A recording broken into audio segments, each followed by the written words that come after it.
2 ராஜாக்கள் 20வது அதிகாரம் 5வது வசனம்.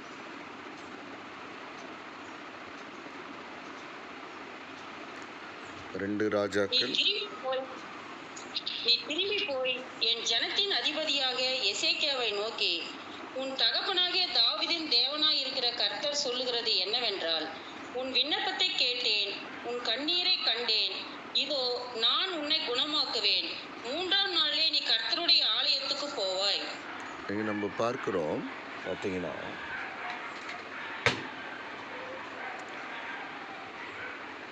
அருமையான தேவனுடைய மகிமை நிறைந்த வார்த்தை.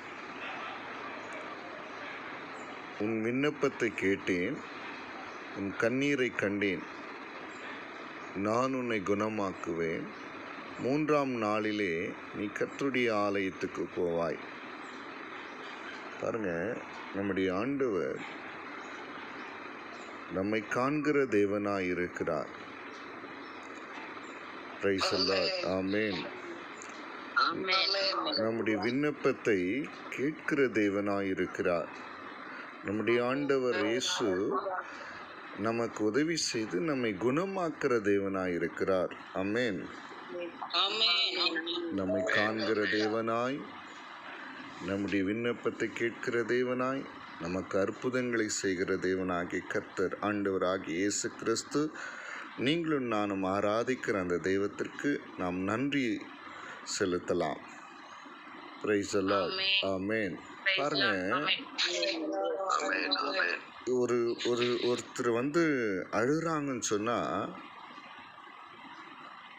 அந்த அழுகையினுடைய அர்த்தம்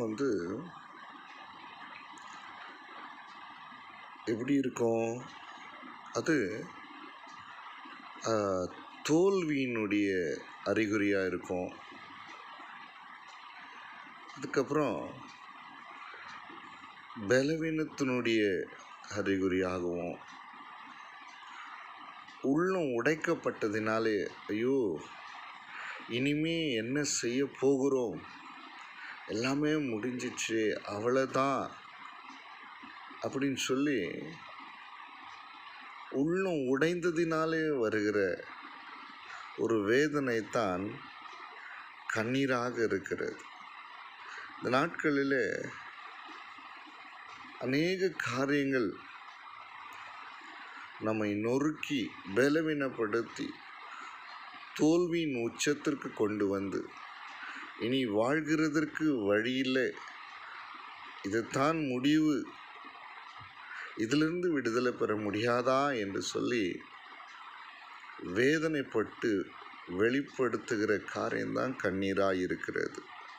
அவ்வளோ சீக்கிரம் நம்ம அழுறதில்ல. எப்போ அழுகிறோம் தெரியுங்களா? எப்போ அழுகிறோம்? சிக்கப்பட்டு மனம் நொந்து போயினப்போ அப்படி நம்ம என்ன பண்ண பாருங்க. இங்கே பார்க்குறோம், எசேக்கியா ராஜா அவர்கிட்ட ஏசாயா தீர்க்கதரிசி சொல்றார், மரணத்துக்கு ஏதுவாக வியாதியோடு போராடி கொண்டு இருக்கிற எசேக்கியா ராஜாவின் இடத்துல ஏசாயா தீர்க்கதரிசி சொல்றார், அவ்வளோதான், நீ செத்து போயிடுவே, நீ பிழைக்க மாட்ட, உன் வீட்டுக்காரங்களெல்லாம் ஒழுங்குபடுத்துங்கன்னு சொல்லிட்டு கடந்து போகும்போது இந்த எசேக்கியா ராஜா என்ன பண்ணுறாருன்னா, தன் முகத்தை சோர்பக்கமாக திருப்பி கொண்டு கர்த்தரை நோக்கி,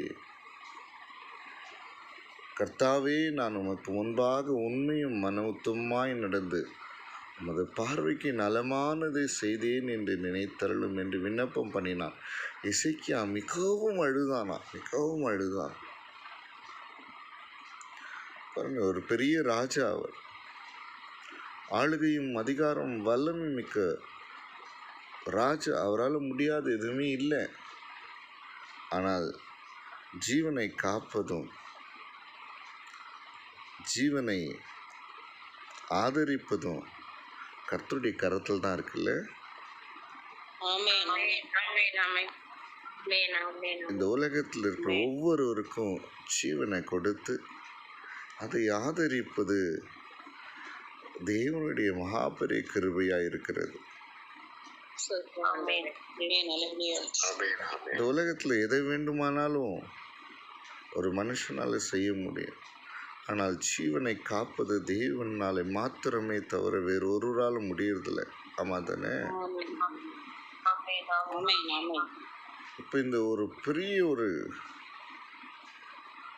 முடிவு, ஜீவன் போக போகிறது, இந்த ஜீவிதம் முடிய போகிறது, வாழ்க்கை முடிய போகிறது என்று சொல்லி எசேக்கியா அறிந்த உடனே அவர் மிகவும் அழுகிறார். சரிங்களா? நிறைய நேரத்தில் நாம் விடுகிற கண்ணீர், நாம் சிந்துகிற கண்ணீர், விசேஷமாய் தேவ சமூகத்தில் நாம் அழுகிற அழுகை ஆண்டவர் அந்த கண்ணீரை அற்பமாக என்றதில்லை. ஆண்டவர் அந்த கண்ணீரை என்ன பண்ணதில்லை? அற்பமாக என்றதில்லை. ஆண்டவர் அந்த கண்ணீரை என்ன பண்ணுறாரு? தம்முடைய நினைவில் வைத்து கொள்கிற தேவனாய் அந்த கண்ணீருடைய ஆழத்தை, அந்த கண்ணீருடைய வேதனையை, அந்த கண்ணீருடைய பாரத்தை, அந்த கண்ணீருடைய ஏக்கத்தை ஹல்லேலூயா ஆண்டவர் உணர்கிறவராய் இருக்கிறார். என் பிள்ளை எதற்காக அழுகிறார்? என் மகன் எதற்காக வேதனைப்படுகிறார்?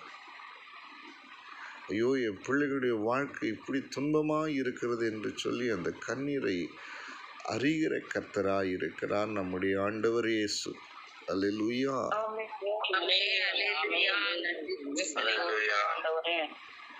இன்னைக்கு எசேக்கியா பாருங்க, யாரை நோக்கி எழுதுறாருன்னா ஆண்டவரை நோக்கி எழுதுறாரு.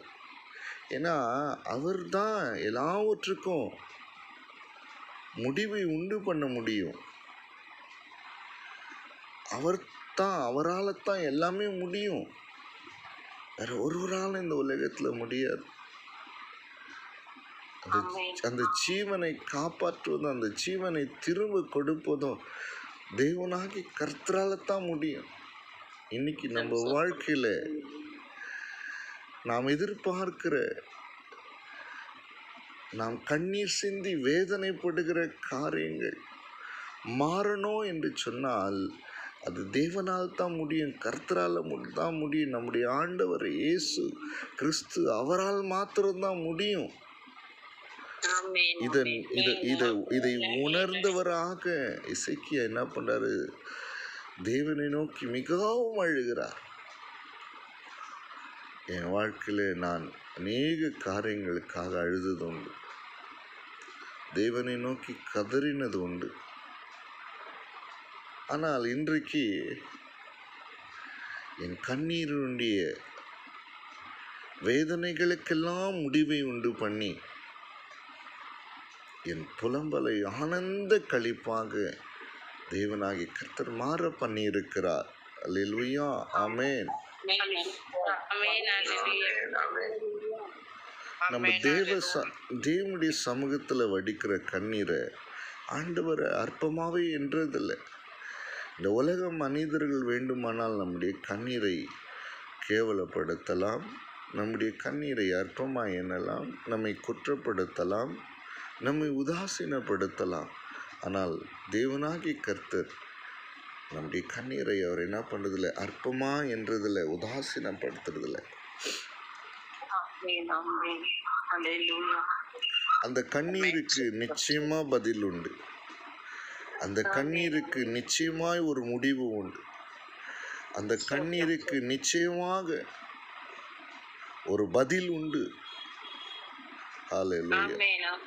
இந்த கால வேளையில அநேகர் உள்ளம் உடைக்கப்பட்டு, உள்ள பாரப்பட்டு, உள்ள நொறுக்கப்பட்டு நீங்கள் வடிக்கிற கண்ணீர், தேவ சமூகத்தில் வடிக்கிற கண்ணீர், விண்ணப்பம் பண்ணுகிற கண்ணீர், அதற்கு ஒரு பதிலை தேவனாகிய கர்த்தர் கொடுக்க போகிறார் என்பது இந்த நாளில் உங்களோடு கூட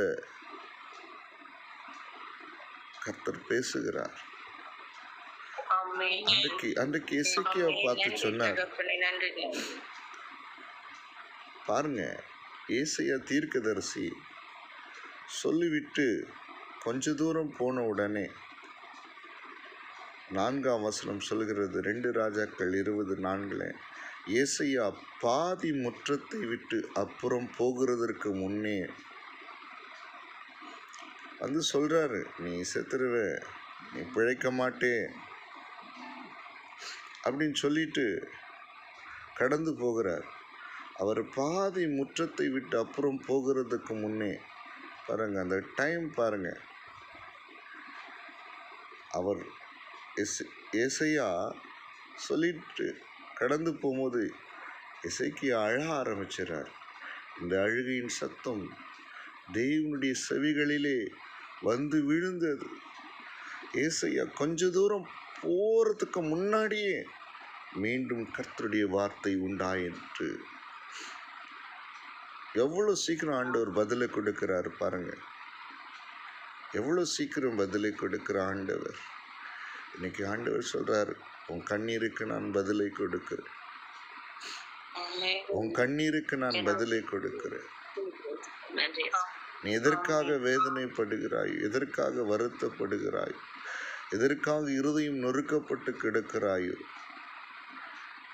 இதுதான் என் வாழ்க்கையின் முடிவு என்று சொல்லி தோல்வியிலே வேதனைப்பட்டு கண்ணீர் வடிக்கிறாய், உன் கண்ணீருக்கு நான் பதிலை தருகிற தேவனாயிருக்கு. ஹல்லேலூயா. பாதி முற்றத்தை விட்டு போகிறதற்கு முன்னே கர்த்தருடைய வார்த்தை வந்தது. என்ன தெரியுமா கர்த்தர் சொன்னார்? உன் விண்ணப்பத்தை நான் கேட்டேன், உன் கண்ணீரை கண்டேன், இதோ நான் உன்னை குணமாக்குவேன், 3ஆம் நாளிலே நீ கர்த்தருடைய ஆலயத்துக்கு போவாய். அது மாத்திரமல்ல, 6வது வசனம், உன் நாட்களோடு 15 வருஷங்களை கூட்டுவேன், உன்னையும் இந்த நகரத்தையும் அசிரியா ராஜாவின் கைக்கு தப்புவித்து என் நிமித்தமும் என் தாசனாகிய தாவீது நிமித்தம் இந்த நகரத்துக்கு ஆதரவாய் இருப்பேன் என்று சொல்லி ஏசாயா கிட்ட சொல்லி அனுப்புகிறார். ஏசாயாக்கு ஒரே ஆச்சரியமா இருந்திருக்கும். என்ன இப்போ தானே தேவன் சொன்னார், நீ செத்துருவேன்னு சொன்னார், அதுக்குள்ளேயே என்ன நடந்தது? கொஞ்ச நேரத்துக்குள்ளே ஏன் இந்த மாற்றங்கள்? தேவனிடத்திலிருந்து ஏன் இந்த பதில் உடனே வருகிறது? குழம்பி போயிருக்க வேண்டும் ஏசாயா, ஆச்சரியப்பட்டிருக்க வேண்டும். எப்படி இந்த மாற்றங்கள் நடந்தது? எப்படி தெரியுமா? எசேக்கியா தேவ சமூகத்தில் தேவனை நோக்கி விண்ணப்பம் செய்து அழுத அந்த கண்ணீருக்கு பதில் எவ்வளோ சீக்கிரம் வந்தது பாருங்களேன். பிரைஸ் எல்லாம். இந்த கால வேளையில கூட ஆண்டவர் உங்களோடு பேசுகிறவராயிருக்கிறார். கலங்காதே, திகையாதே, நான் உனக்கு ஆதரவாயிருப்பேன், உன்னை ஆசீர்வதிப்பேன், உன்னை கைவிட மாட்டேன். உன்னை கைவிடுவதற்காகவோ உன்னை பலவீனப்படுத்துவதற்காகவோ இல்லை உன்னை தண்டிப்பதற்காகவோ உன்னை மறந்து விடுவதற்காகவோ நான் உன்னை தெரிந்து கொள்ளவில்லை. என் இரத்தத்தை சிந்தி உன்னை நான் மீட்டு கொண்டேன். அதற்கு ஒரு உயர்வு உண்டு, அதற்கு ஒரு நோக்கம் உண்டு, அதற்கு ஒரு ஆசீர்வாதம் உண்டு என்று சொல்லி ஆண்டவராகிய தேவன் நம்முடைய இரட்சகர் இயேசு கிறிஸ்து உங்கள் ஒவ்வொருவரோடும் இந்த கால வேளையில் உணர்த்தி பேசுகிறவராயிருக்கு. சோர்ந்து போவாதீங்க, சோர்ந்து போவாதீங்க. எங்கேயோ தன்னை மறைத்துக் கொள்கிற தேவன் அவர் அல்ல. எவ்வளோ சீக்கிரம் எசேக்கியாவுடைய விண்ணப்பத்தை கேட்ட தேவன் எவ்வளோ சீக்கிரம் அவருடைய கண்ணீருக்கு பதிலை கொடுக்கிறார் என்று சொல்லி இதோ இந்த சம்பவத்தின் மூலமாய் நாம் அறிந்து கொள்கிறோமே. இன்றைக்கு கூட கர்த்தர் தேவ சமூகத்தில் விண்ணப்பம் செய்கிற உங்கள் விண்ணப்பத்திற்கு, படிக்கிற உங்களுடைய கண்ணீருக்கு நிச்சயம் பதிலை கொடுத்து உங்களை ஆசீர்வதிப்பார், உங்களை குணமாக்குவார், நன்றி நன்றி தகப்பனே. உங்களுக்கு உதவி செய்வார். ஸ்தோத்திரம் ஆண்டவரே. கலங்க உங்களை காண்கிற தேவனாய், விண்ணப்பத்தை கேட்கிற தேவனாய், குணமாக்குற தேவனாய் நம்முடைய ஆண்டவர் இயேசு இருக்கிறார். அவருடைய வார்த்தைகள் எல்லாம் உண்மை. அவர் உண்மையான தேவனாக, உண்மையான கர்த்தராக